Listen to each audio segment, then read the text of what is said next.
Hello students, स्वागत है आप सभी का एक और नई वीडियो में। आज की इस वीडियो में हम सोल्व करने वाले हैं साइंस की वर्कशीट नंबर 26 जो कि क्लास 10th की वर्कशीट है। और जो वर्कशीट है वो है 8 सितंबर 2021 की। आज की इस वर्कशीट का टॉपिक है मेटल्स एंड नॉन मेटल्स, यानी कि हम धातु और अधातुओं के बारे में पढ़ने वाले हैं। हम जानेंगे कि इनकी प्रॉपर्टीज़ क्या क्या होती है और इनकी प्रॉपर्टीज़ एक दूसरे से किस प्रकार अलग अलग होती है।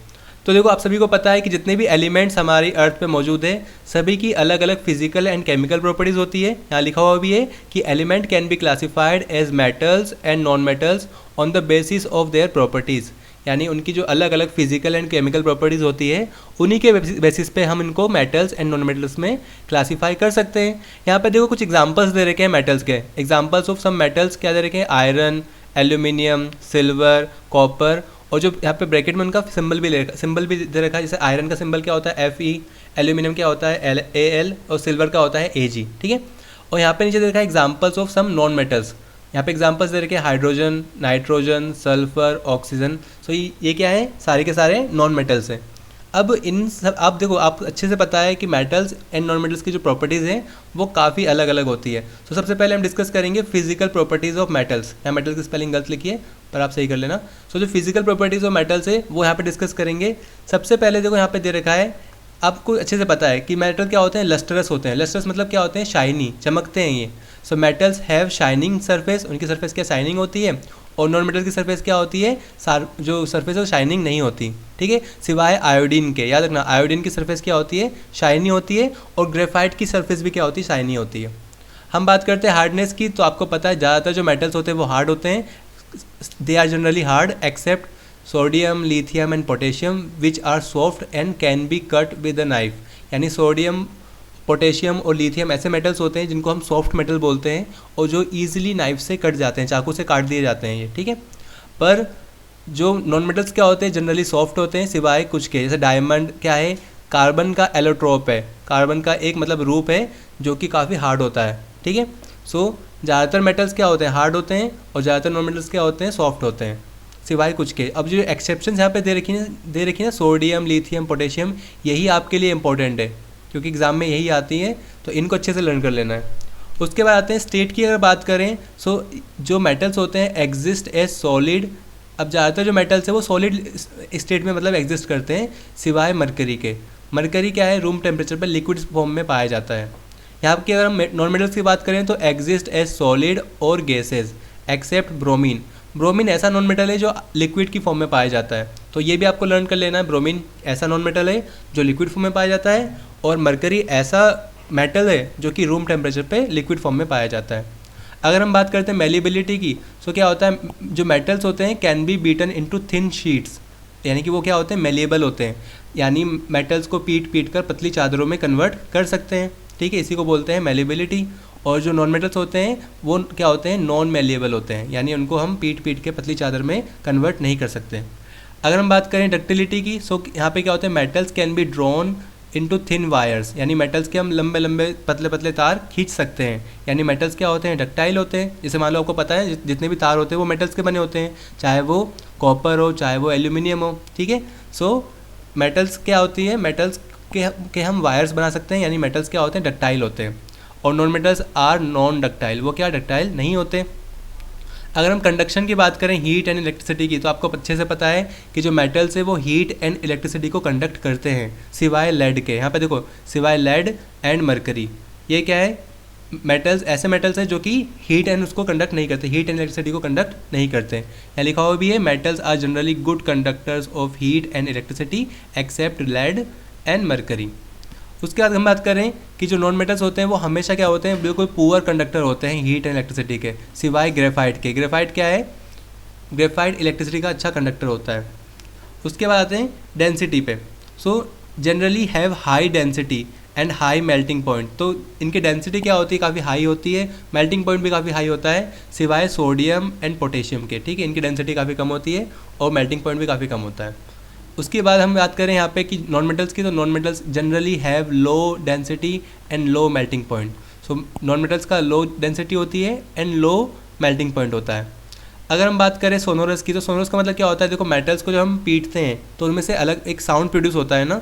So metal produce a sound on striking a hard surface.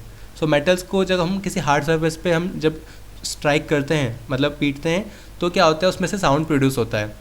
सो जो नॉन मेटल्स होते हैं produce a sound on striking hard surface, ये सोनोरस होते हैं। यहाँ पे देखो यहाँ लिखना है कि जो नॉन मेटल्स होते हैं वो क्या सोनोरस नहीं होते हैं। Non metals does not produce, non metal do not, जो नॉन मेटल्स होते हैं वो क्या साउंड प्रोड्यूस नहीं करते हैं। सो लिखना non metals do not produce sound on striking a hard surface, ठीक है। सो ये सोनोरस नहीं होते। इसके अलावा यहाँ पे देखो ये जो डायग्राम दे रखा है, यहाँ लिखा है metals are good conductor of electricity. यहाँ पे insert a sample to be tested, यहाँ पे आपको एक सैम्पल रखना है, कोई भी मेटल रख सकते हो। जब उनको क्लिप से हम अटैच करेंगे तो क्या होगा, ये बल्ब जल जाएगा। इसका मतलब क्या है, इसका मतलब ये है कि जो मेटल्स है वो क्या है, कंडक्ट करते हैं। और इसकी जगह पर अगर यहाँ पे कोई नॉन मेटल रखेंगे हम, तो वो क्या करेगा, इलेक्ट्रिसिटी को कंडक्ट नहीं करेगा। इसका मतलब जो बल्ब है वो नहीं जलेगा, ठीक है। और उसके अलावा यहाँ पे हम देखा है action of steam on a metal. ये स्टीम की अगर बात करेंगे हम नेक्स्ट वाले में। अभी देखो हमने जो पढ़ा है वो सारी की सारी क्या थी, फिजिकल प्रॉपर्टीज़ थी। इसके बाद हम पढ़ेंगे केमिकल प्रॉपर्टीज़ ऑफ मेटल। यहाँ लिखा है केमिकल प्रॉपर्टीज़ ऑफ मेटल्स। सो यहाँ पे हम बारी बारी से रिएक्शन कराएंगे मेटल्स की अलग अलग चीज़ों से। सबसे पहले लिखा है reaction of metals with air.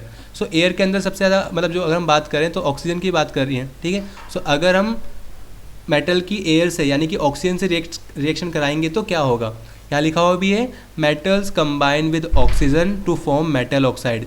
Metal क्या होते हैं, जब एयर से रिएक्ट करते हैं या ऑक्सीजन से रिएक्ट करते हैं, सो मेटल ऑक्साइड बनाते हैं। जैसे metal plus O2 is equal to metal oxide. अब इनको बर्न देखो, इससे कॉपर की बात करें तो कॉपर और O2 क्या होगा, CuO, कॉपर ऑक्साइड बनेगा। एल्यूमिनियम और को जब हम ऑक्सीजन से रिएक्ट कराएंगे तो एल्यूमिनियम ऑक्साइड बनेगा, ठीक है। यहाँ लिखा है different metals show different reactivities towards oxygen. अब देखो सारे के सारे मेटल्स तो रिएक्ट करते नहीं है, कुछ ऐसे होते हैं जो कि काफ़ी जल्दी कर लेते हैं, कुछ काफ़ी लेट करते हैं, और कुछ ऐसे मेटल्स होते हैं जो रिएक्ट करते ही नहीं है। फॉर एग्जाम्पल यहाँ पर दे रखा है sodium and potassium react so vigorously that they catch fire if kept in open, so they are kept immersed in kerosene. इसका मतलब यही है कि जो सोडियम और पोटेशियम ऐसे मेटल्स हैं जो काफ़ी जल्दी ऑक्सीजन से रिएक्ट कर लेते हैं और उनमें आग लग जाती है, इसलिए इसको क्या केरोसिन के अंदर रखा जाता है, मिट्टी के तेल के अंदर रखा जाता है। वहीं दूसरी तरफ हम बात करें मैग्नीशियम, एल्यूमिनियम, जिंक और लेड की। सो ये क्या होता है, रिएक्ट स्लोली विद एयर। ये क्या है, काफ़ी स्लोली रिएक्ट करते हैं एयर से, और these elements are covered with thin layer of oxide. और ये क्या इनके चारों तरफ क्या है, ऑक्साइड की बिल्कुल पतली परत जम जाती है। जो फेरस होता है यानी आयरन होता है, iron does not burn on heating but iron filings burn vigorously. अगर हम आयरन को जलाओगे, लोहे को जलाओगे तो लोहे जलता नहीं है, पर अगर आयरन की फिलिंग होगी, मतलब बुरादा होगा, पाउडर टाइप का होगा, तो वो काफ़ी जल्दी जलता है। इसके अलावा यहाँ पर दे रहा है copper does not burn but is coated with black copper oxide. Copper जलता नहीं है, पर कॉपर के ऊपर ऑक्साइड की क्या हो जाती है, लेयर जम जाती है। सो वो होता है कॉपर ऑक्साइड। इसके अलावा कुछ ऐसे मेटल्स होते हैं जो ऑक्सीजन से रिएक्ट करते ही नहीं है, जैसे सिल्वर, ठीक है, गोल्ड। वो क्या है, silver and gold do not react with oxygen, वो ऑक्सीजन से रिएक्ट करते ही नहीं है। तभी तो सिल्वर और गोल्ड का जो यूज़ होता है वो हम ज्वेलरी बनाने के लिए करते हैं, क्योंकि वो ऑक्सीजन से रिएक्ट करते ही नहीं है, तो हमारी स्किन को भी हार्म नहीं करते। इसके अलावा यहाँ पर ले रखा है कि reaction of metal with water. अब हमने पढ़ लिया कि ऑक्सीजन से किस तरह से रिएक्ट करते हैं, अब हम पढ़ेंगे कि मेटल से किस प्रकार से रिएक्ट करते हैं। सो मेटल जब वाटर से रिएक्ट करते हैं तो बनता है मेटल ऑक्साइड और हाइड्रोजन गैस बनती है, और फिर मेटल ऑक्साइड दोबारा से जब वाटर से रिएक्ट करता है तो बनता है मेटल हाइड्रोक्साइड, ठीक है। जैसे यहाँ पे दिख रहा है, अब सारे के सारे मेटल्स रिएक्ट नहीं करते, कुछ ऐसे मेटल्स भी होते हैं जो काफ़ी कम करते हैं, जैसे यहाँ पे दे भी रखा है। फॉर एग्जाम्पल यहाँ देखो कुछ ऐसे नो रिएक्शन विद वाटर, जैसे मान लो लेड है, कॉपर है, ठीक है, गोल्ड है, सिल्वर है, ये ऐसे मेटल्स है जो कि रिएक्ट करते ही नहीं है वाटर से, ठीक है, H2O के साथ रिएक्शन करते ही नहीं है। कुछ ऐसे मतलब मेटल्स है जो रिएक्ट विद स्टीम ओनली, जो भाप से रिएक्ट करते हैं, ठीक है, जैसे क्या है, एल्यूमिनियम, आयरन और जिंक, ये ऐसे मेटल्स हैं जो स्टीम से रिएक्ट करते हैं। और कुछ ऐसे मेटल्स हैं जो कि कोल्ड वाटर से, कोल्ड मतलब ठंडे पानी से रिएक्ट करते हैं, जैसे सोडियम, पोटेशियम और कैल्शियम। और रिएक्ट विद हॉट वाटर कुछ ऐसे होते हैं जो कि हॉट वाटर से रिएक्ट करते हैं, जैसे मैग्नीशियम। इसके अलावा आगे दे रखा है कि calcium and magnesium float on reacting with water, यानी कैल्शियम और मैग्नीशियम को जब हम मतलब वाटर के साथ रिएक्ट कराते हैं तो वो ऊपर फ्लोट करने लगते हैं, तैरने लगते हैं। फ्लोट मीन्स होता है तैरना, तो वो ऊपर तैरने लगते हैं। इसके अलावा यहाँ पे कुछ एग्जांपल्स दे रखे हैं, जैसे सोडियम का हमने रिएक्ट कराया वाटर के साथ तो सोडियम हाइड्रोक्साइड बना, हाइड्रोजन गैस बनी और हीट निकली, ठीक है। सेम मैग्नीशियम को हमने अगर वाटर के साथ रिएक्ट करवाया तो मैग्नीशियम ऑक्साइड बना और हाइड्रोजन गैस बनी। एल्यूमिनियम को जब रिएक्ट करवाया वाटर के साथ तो एल्यूमिनियम ऑक्साइड बना और हाइड्रोजन गैस बनी। ये सब एग्जांपल्स हैं। इन यहाँ पे सभी को मतलब जितने भी मेटल्स है, चाहे वो सोडियम हो, मैग्नीशियम हो और एल्यूमिनियम हो, उनको बारी बारी से क्या है वाटर के साथ रिएक्ट करवाया गया है और मेटल ऑक्साइड साइड में बनवा के, मेटल हाइड्रोक्साइड बनवा के दिखाए रखें साइड में। अब आते हैं आगे, एक बहुत इंपॉर्टेंट टॉपिक है जो कि आपको पढ़ना है, वो है एम्फोटेरिक ऑक्साइड।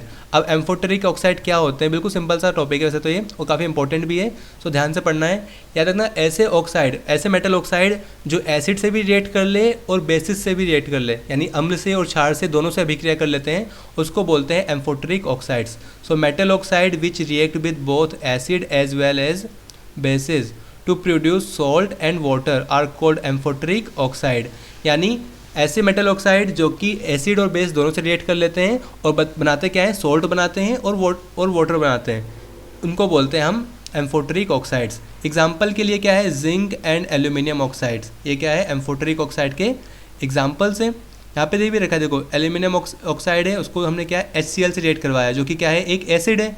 सो यहाँ पे देखो ये सॉल्ट बन गया और यहाँ पे ये वाटर बन गया। सेम दोबारा से देखो एल्यूमिनियम ऑक्साइड को हमने अब इस बार क्या है एक बेस से रिएक्ट करवाया, तो दोबारा से यहाँ पे सॉल्ट बना है और वाटर बना है। इसका मतलब जो एल्यूमिनियम ऑक्साइड है वो क्या है एम्फोटेरिक ऑक्साइड है, उसने दोनों से रिएक्शन कर ली, एसिड से भी और बेसिस से भी।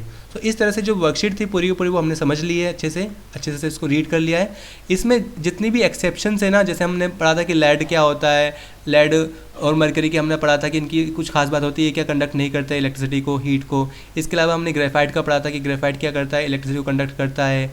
आयोडीन का पढ़ा था, आयोडीन ऐसा नॉन मेटल है जो कि क्या करता है, शाइन करता है। तो ये जो एक्सेप्शन जितनी भी आई है इनको अच्छे से लर्न कर लेना है, क्योंकि यही जो चीज़ें हैं वो आपके MCQ में आती हैं या फिर मतलब ट्रू फॉल्स के अंदर आती हैं। इन सब चीज़, ये सब छोटी छोटी चीज़ें ही एग्जाम में पूछी जाएंगी।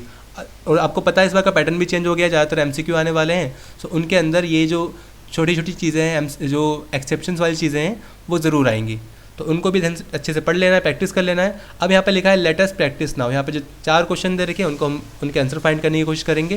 पहला क्वेश्चन दे रखा है कि name a metal which is a liquid at room temperature. तो आप सबको पता है कि मरकरी ऐसा मेटल है जो कि रूम टेम्परेचर पे लिक्विड होता है, हमने ऊपर पढ़ा था। इसको लिख देना यहाँ पे ध्यान से। क्या लिखोगे, यहाँ लिख सकते हो mercury is a metal which is a liquid at room temperature. तो फर्स्ट का आंसर तो काफ़ी आराम से हो जाएगा, ठीक है। सेकंड क्वेश्चन पे आते हैं। सेकंड क्वेश्चन लिखा है यहाँ पे explain the meaning of malleable and ductile. यानी मेलिएबल एंड डक्टाइल की हमें मीनिंग को एक्सप्लेन करना है, तो वो यहाँ से कर सकते हो आप, ठीक है। मेलिएबल क्या होती है, the property of a metal when a metal can be beaten into thin sheets. सो ये क्या है, मेलिबिलिटी कहलाती है। यहाँ पे आप मेलिबिलिटी भी लिख सकते हो। सेकेंड है डक्टाइल या डक्टिलिटी क्या होती है, the property of a metal when a metal can be drawn into thin wires. याद रखना, यहाँ पे सिर्फ थिन शीट्स थी, यहाँ पे थिन वायर्स है, यही फ़र्क है और कुछ नहीं, ठीक है। यही, क्योंकि देखो मेलिएबल क्या होती है, ऐसी प्रॉपर्टी होती है जिसमें हम मेटल्स को पीट कर चादर बना सकते हैं। और डक्टिलिटी क्या होती है, मेटल्स को खींच कर तार बनाने की जो प्रॉपर्टी होती है ना, उसी को बोलते हैं डक्टिलिटी। सो वो सेकंड क्वेश्चन का आंसर भी हमने लिख लिया है। थर्ड क्वेश्चन पे आते हैं, लिखा है why are sodium and potassium stored under oil. यानी सोडियम एंड पोटेशियम को ऑयल के अंदर क्यों स्टोर कर सकते हैं, क्यों करते हैं मतलब। तो इसका आंसर आप वर्कशीट के अंदर से ही लिख सकते हो, ठीक है। यहाँ पे दे भी रखा था, सो इसको हम डायरेक्ट यहीं से लिख देंगे। यहाँ लिख दोगे sodium and potassium react so vigorously that they catch fire if kept in open, so they kept immerse in kerosene. सो यहाँ से लेके यहाँ तक ये पूरा का पूरा जो आंसर है वो थर्ड क्वेश्चन का आंसर है, ठीक है। सो यहाँ से यहाँ तक पूरा ये थर्ड का आंसर है, वो आप लिख सकते हो। उसके बाद आते हैं अगले क्वेश्चन पे। अगला क्वेश्चन क्या है, फोर्थ क्वेश्चन है कि what are the amphoteric oxides. Amphoteric oxides क्या होते हैं और 2 एग्जाम्पल भी देने हैं, तो ये साइड में लिखा हुआ है आपके, ठीक है। यहाँ पे ये लिखा है amphoteric oxide, so metal oxide which react with both acid as well as basis to produce salt and water are called amphoteric oxides. इनके एग्जाम्पल्स लिखने तो जिंक एंड एल्यूमिनियम ऑक्साइड तक लिख सकते हो। 2 एग्जाम्पल्स यहाँ तक हो जाएंगे कंप्लीट। और इस तरह से आपकी जो वर्कशीट है वो भी कंप्लीट हो गई है। और इसके अंदर याद रखना, दोबारा से बता रहा हूँ मैं, जितनी भी छोटी छोटी चीज़ें हैं उनको अच्छे से लर्न कर लेना है, जितनी भी एक्सेप्शंस आई है उनको अच्छे से लर्न करना है, आपके एग्जाम में बहुत ज़्यादा हेल्प करने वाली है, ठीक है। तो अगर वीडियो पसंद आई है तो वीडियो को लाइक करना और ज़्यादा से ज़्यादा शेयर करना, और ऐसे ही सारी वर्कशीट के सॉल्यूशन टाइम से पाने के लिए चैनल को सब्सक्राइब ज़रूर कर लेना। मिलते हैं अगली वीडियो में, तब तक के लिए stay safe and keep learning.